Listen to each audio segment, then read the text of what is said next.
Hello everybody, it's Lynn.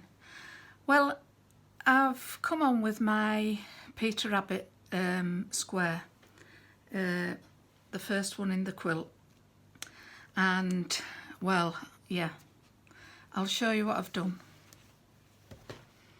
I've managed to get him. He's actually on, adhered down now. So I've done that, but he's a bit skew whiff. He's not centered. Then what it tells you to do in the booklet is to trace round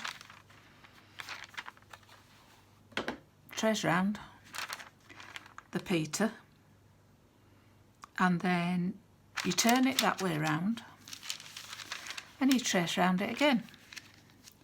Then what you do is you put it onto there, onto your work, and you go around with a ballpoint pen. Now can you see the problem that I've got here? Because my Peter is not completely centred and he doesn't fit properly with the pieces that I've put down, like his tail's half off. If I get that right, I mean, I say his coat's okay and his arm's not too bad. His head's not too bad. It's just his tail that's not quite right. But to trace that square then onto this gingham fabric, it makes it cockeyed. So what I am going to do, and then I've tried to trace through his features just on the face and the ear, and you can't even see it's come through very faintly. It takes me all my time to see it. I can't see it properly, and the eye I can't see properly. So I wish this company would have done proper transfers like we used to get years ago. It used to be transferred and you just ironed it onto the fabric, because what they're asking you to do then is to press on with a ballpoint pen. There's no way I'm going to use a ballpoint pen pressing through to get that onto the Peter, all the markings. No. I've seen somebody who's done it with a different piece on the Facebook page that they have for this magazine, and they've ruined one of the squares because the ink's come through and it's all blotchy and it's, yeah, not good. So what I wished they would have done is included the transfers like we used to buy years ago for doing embroidery. So this is what it's telling you to do. Using a pencil, trace template 2 from your templates, including all facial features, the tufts of fur on the body, jacket buttons and both flowers onto a sheet of tracing paper, which I did. Turn the tracing paper over and carefully transfer all the linings on the reverse. Now when you do that, it actually comes off onto whatever you're tracing it, because I did it, and I used the back of my tracing book. Then it goes on to say, make square template from plain paper, pin neatly to your blue gingham and cut the size. Remove the template and press the fabric square. Store the template flat for use with your next character square, which you use the same square every time. Now, I wish, because it looks from this now, what they've done is they've traced the piece, after they've done this tracing here, and it says, align the outlines on the tracing paper with the blue gingham so that your character is centred on the right way round, holding the fabric and tracing paper together with a little sticky tape. Draw over all the lines firmly with ballpoint pen to transfer to the fabric. No way am I doing that. As I say, I've seen somebody do it on Facebook and they've ruined the square.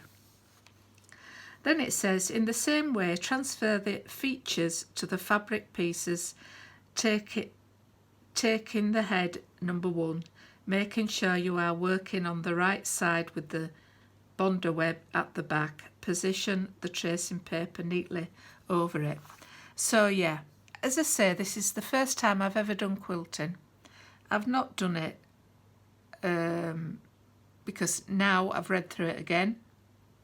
Because what I did is, I did that, I got all these pieces adhered down, then I'd already traced that, thinking that I could actually transfer that onto that. Well, it doesn't work.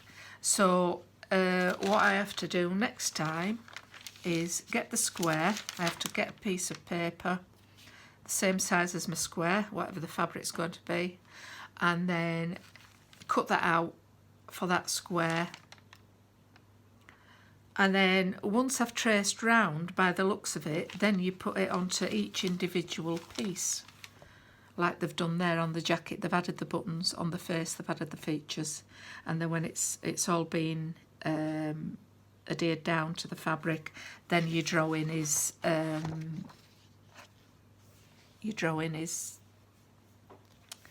whiskers. But here it says, reposition the tracing paper, extend the lines of the whiskers onto the gingham with the ballpoint pen.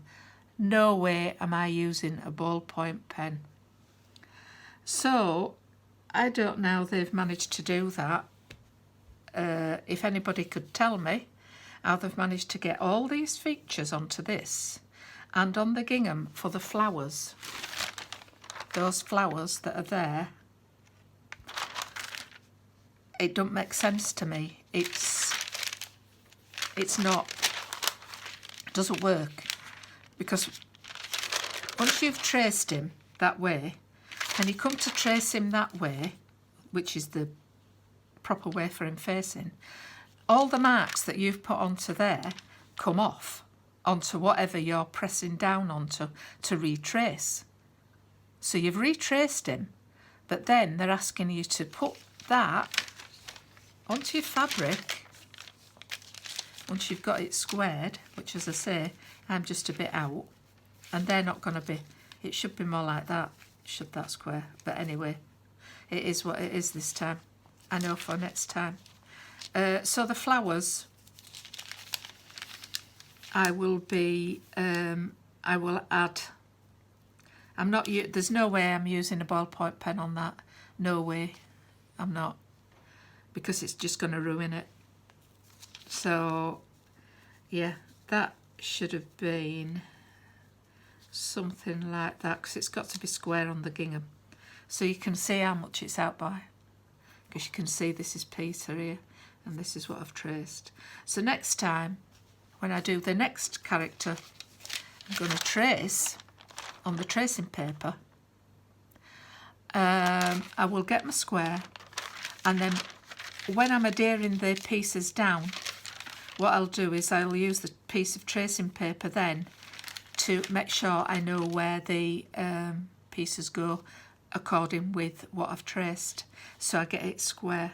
But that doesn't account for these pieces here, like these flower pieces. I can't do those, not the way they're asking me to. I will have to cut them out, I think, and just do an outline through the tracing paper onto the fabric through, then remove the tracing paper, because that's the only way I'm going to be able to do that. It's a shame, but there you have it. So we live and learn. I just wanted to come on because I've not shown you Peter's progress since I cut him out. So he is cut out. I think that's where I'd got to last time. I had to wait for the fabric coming, because in the piece that in the bundle I had, there wasn't any fabric. But the first one I bought from a newsagent's, but now I have it delivered. So I rang them up and said that there wasn't the blue fabric for Peter's coat in it, so I had to buy another one, which it only cost 99p, did the first edition, but then I had to pay £2.95 for P&P. So anyway, it is what it is, and I've managed to do his coat. I've got him all centred on there. He's okay, but yeah, it's been a learning curve as that. So I just wanted to let people know, if you are venturing out onto this, read it, and I have done that, and I still didn't get it how it should be. So if there's anybody out there who does this sort of thing, who could help me as to how I managed to get all those features and those flowers onto this gingham material now, I would appreciate it, without using a ballpoint pen. So that's where I'm up to. I've got as far as there, and now I'm stuck because I can't do the features. Well, I can, because I'm going to have to guess them. If all else fails, I'll just put that, at least that's only pencil, I'll put that over there, and I'll stitch round it. I'll stitch round through and then pull it off afterwards. If that's what I've got to do, that's what I've got to do. As for his buttons, that'll be the same, because it doesn't matter about the outline. I mean, so the outline, I can do that. It's just a blanket stitch. As far as I can make out, it's blanket stitch round. Is his body. Yeah, it's just the features and these pieces, which they look like satin stitch. A lot of that looks like satin stitch to me, and I'm not quite sure whether I like those. I think I would have liked those to have been made from material as well, like patchwork. Anyway, that's where we are with Peter Rabbit. So I'd like to say thank you all for watching. Just be careful if you're making this. Read it again, and just make sure. So yeah, it's a bit of a dilemma at the minute. So I would like some help. If anybody's out there who can help me, please leave me a comment and let me know where I go from here with it. Thank you all for watching, and I'll be back soon. As for my my tags, my 52 tags, I have done tag 5, but I've decided I'm going to put 2 tags up at a time when I do it, instead of doing a video every week of each tag I've made. I'm going to do it 2 at a time, I think. So week 5 is finished. If you'd like to see what it looks like, it is up as a photograph on Instagram, but I will be making a video once a fortnight with 2 tags. So the next time you see my tags, it'll be part 5 and part 6. Please leave a comment, like, subscribe.